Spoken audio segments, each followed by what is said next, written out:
Hello guys, welcome back to a new video. So today we'll be discussing about this problem called number of islands. So this is one of my favorite problem. It is based on graphs, particularly DFS on graph.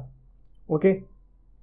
So let's first read the problem, then we will see the approach, and then we will implement it, and finally we will see the time complexity. Okay. So given an m cross n 2D binary grid which represent a map of ones which is land and zeros which is water, return the number of islands. Okay, and there is a constraint or a definition of island, which is it is surrounded by a island is surrounded by water is formed by connecting adjacent lands horizontally or vertically. You may assume all four edges of grid are all around by water. So basically what they are saying is, if it is an island, if it is either surrounded by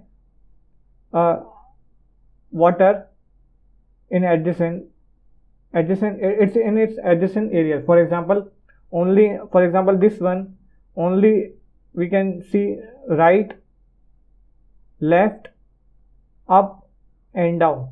Okay, we can't see like this way, northwest or southwest way. Okay, so that is like either diagonally we can't see that. So we can only have like four directions, either up, down, left or right. Okay, in this particular question. So there might be some different question which is like they allow other direction as well. Okay, but in this question we have to either see vertically or horizontally, that is up, down, left or right. Okay, so now how the answer is 1, how like they are counted in this island as 1. So basically we can see all these ones are connected to each other, either going in a left direction or a right direction. Okay, so there is no other one which is not connected to this single island, so that's why the answer is 1. Okay, and similarly here answer is 3. For example, these one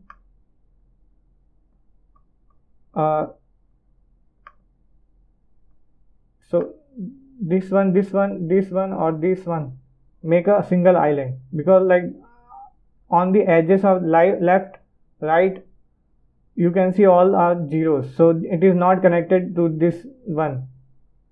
Similarly for this one, it is not connected to this one or those one, because like in the left, up, down, left or right, all are zeros. Okay, we can't consider the diagonal direction. So this is one of a island, and similarly these two are connected to each other, so they form a single island, because if we go up and left here, you can see all are zeros. So that is, for example, this is a island, this is a island, or this is a island. So answer is 3. Now the question is how we are going to approach this problem. So we can see this is a grid, and so every one is connected to other one, and it is going to form a island. So we can see here, like if we are going to check, we are going to check in a depth, like how it is going to, for example, this one is connected to this one. Okay, so it form a one island. If for example this is not 0, this is 1, so this one can also go in this direction, in this direction. So we can go in depth and mark all the ones and count them in a single as a single island. Okay, so technically speaking, in DFS we are going to, like for example, we are going to DFS for all of the elements in this 2D matrix. Okay, so for example we are going to start with this one. Okay, we will mark it as visited, then we are going to go for up, down, left and right. Since we can't go up and left, we are going to go right. Okay, so it is going to be visited in the visited array, or marked as visited. Okay, so similarly it will go down and mark it as visited, so it is going to stop there. Okay, now our for loop or our iteration going to start with this one. So it is already stated that it is not going to go into the DFS or recursion or the loop. Then it will go to the this 0. Since it is a 0, we are not going to consider it.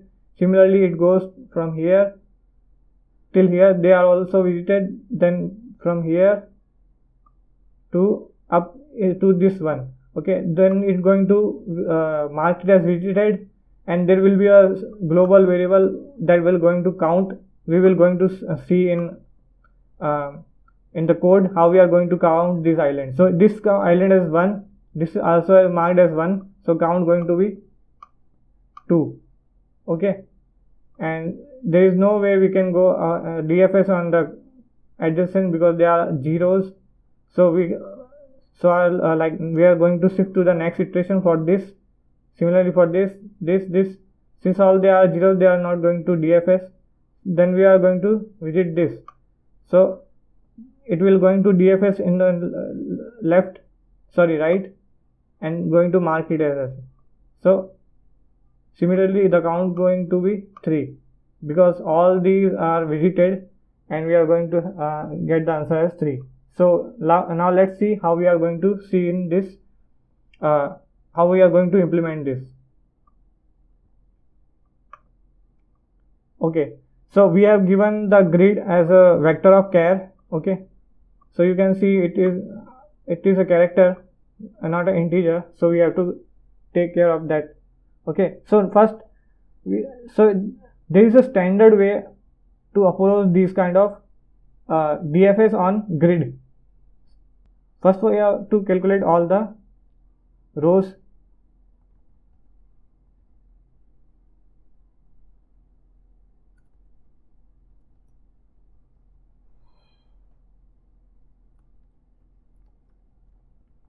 Okay, then we have to calculate all the columns.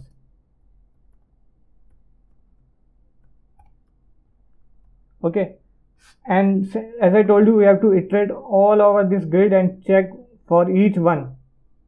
Since we are like considering all the islands and one represent island, we are only going to consider one. Okay, so we have to iterate on the whole grid, so that's why we need 2 for loops.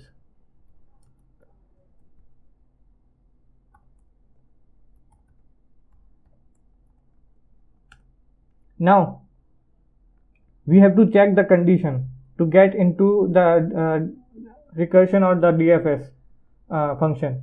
So that condition is going to be if the grid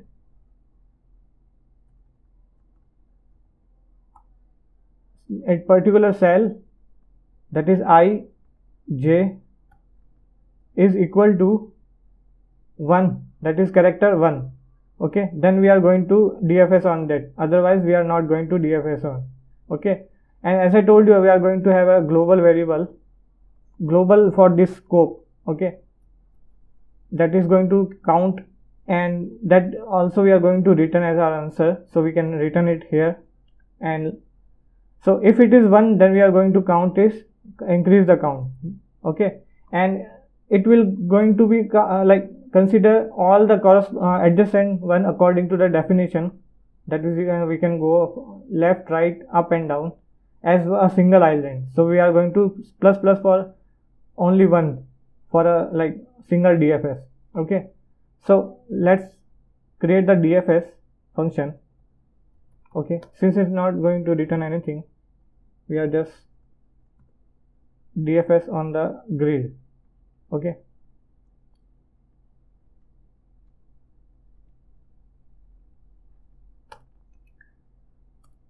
and we are going to need the corresponding I and j, or we are going to like representing them as x and y at a particular cell, and we need the length of rows, number of rows and number of columns. Okay, now let's expand it. Wait, okay, that's the highest limit we can expand. Okay, so we are going to get a grid I and j for a particular cell we are at. For example, if we are at this, then it is 0 0. If we are at this, then we are 0 1. Okay, so x and y will be changed correspondingly. Now we have to iterate in 4 direction. Okay, so for that we can create a dx, okay, representing the x value, or like here I and I value. Okay, that is going to be 4 because there are 4 direction only. Okay, and similarly we are going to create a dy, okay, which is also going to be 4. See, all of this code is standard. Okay, it will be, so there will be simple logic for a different question, a small different logic for a small for a particular question. Rest of the logic for these DFS on matrix will be same. So this is the standard solution. Okay, and we will change something to make it particular to that question which we are given. For example, currently we are given count the number of islands or count the number of DFS. So we are doing the same here. Okay, so there are 4 directions, that is x can be up and down. So it can be 1, and when it is down, then it is going to be 0. Okay, and then again 1 and 0, sorry, minus 1 and 0, and when it is 1 it is going to be 0, when it is 0 it is going to be 1, when it is going to be minus 1 it is going to be 0, and when it is going to be 0 it is going to be minus 1. Okay, and now we are going to loop and all these directions. Okay, so int I equals to j, I is smaller than 4, I plus plus, and we will create a new x and y to check if it is a valid x or y to initiate the DFS again. Okay, so first we are going to initiate the DFS here. After increasing the count, we can go initiate the DFS. We can pass our grid, and then we can pass our I and j corresponding value, and also rows and calls. Okay, and then again to check in all direction, for example this one initiated this DFS function, and then this one, so it is for this one we are going to check right and bottom. So this for loop will do the same. Okay, and we are also iterate safely. We are not going to get outside this grid. For that we are going to write a separate function called isSafe function, which is also a standard function for DFS on matrix.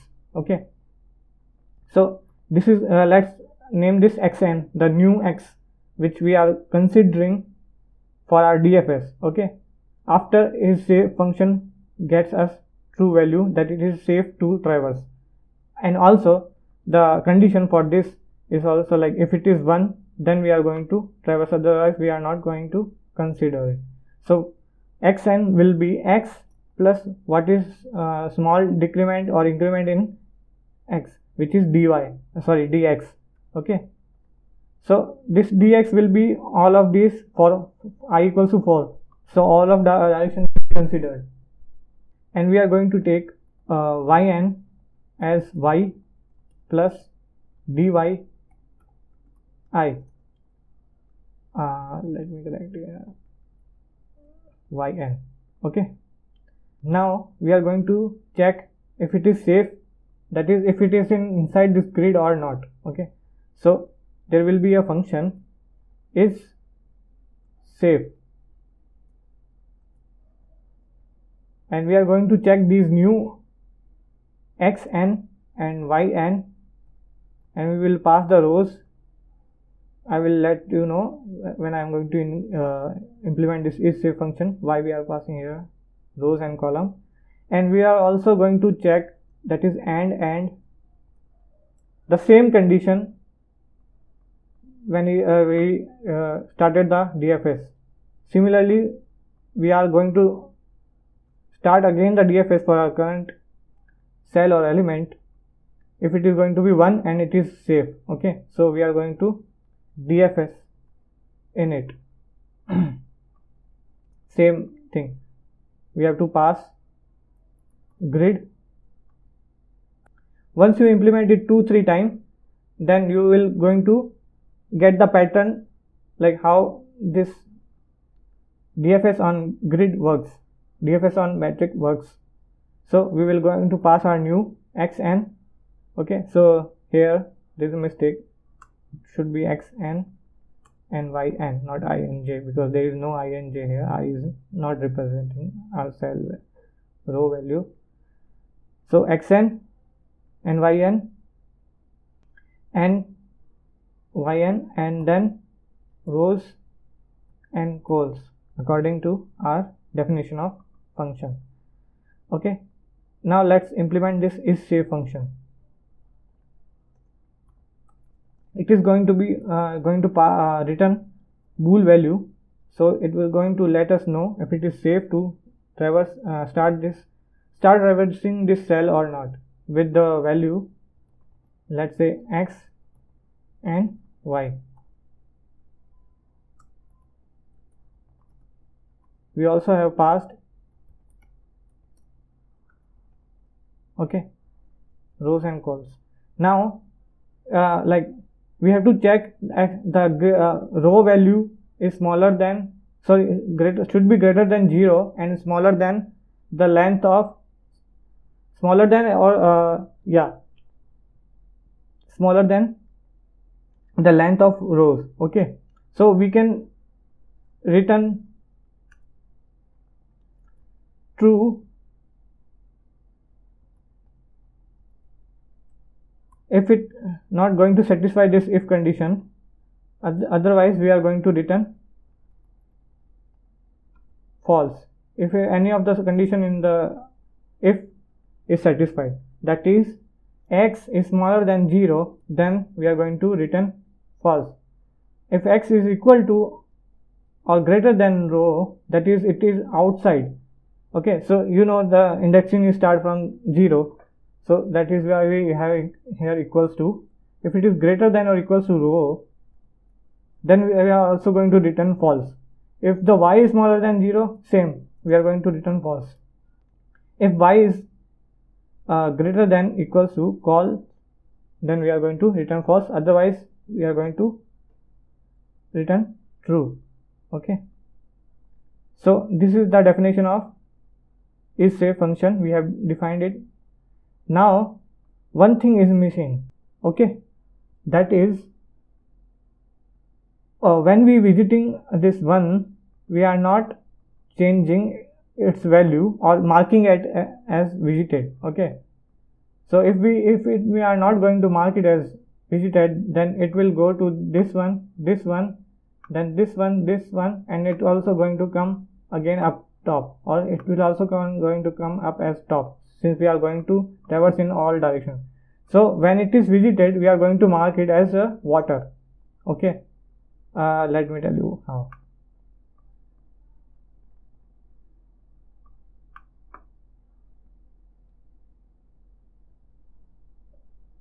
So we are going to visit this and we are going to mark at 0.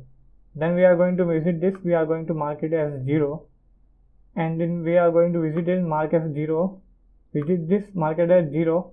Okay, and when we are here, we are also going to down and visit as here.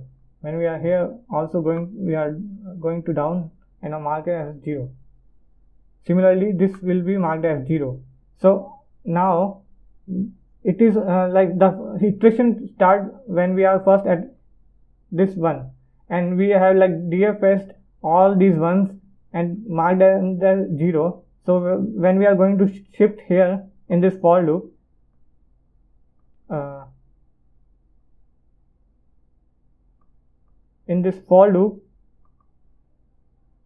we are, since checking this one, all these zeros are skipped, and then it will start with this one.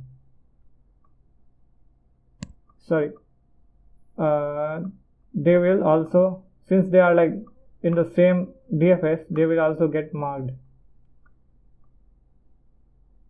So this for loop will going to skip all these zeros, and the counter will only increase once. Now the thing is, we are DFSing it but not visiting it, so we can visit it, or we can mark as visited just by, we can create a visited array. Okay, we can pass it by reference here, but we can save this space and we can mark, if allowed in the interview, we can mark this as visited and omit this given array as.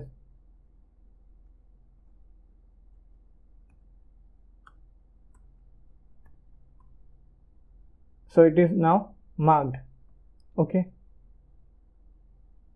now let's try this on here and see if it works. Yeah, so we forgot to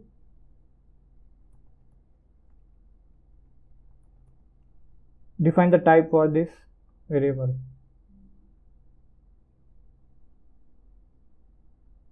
Okay, so this is accepted. Let's submit it and see if it works.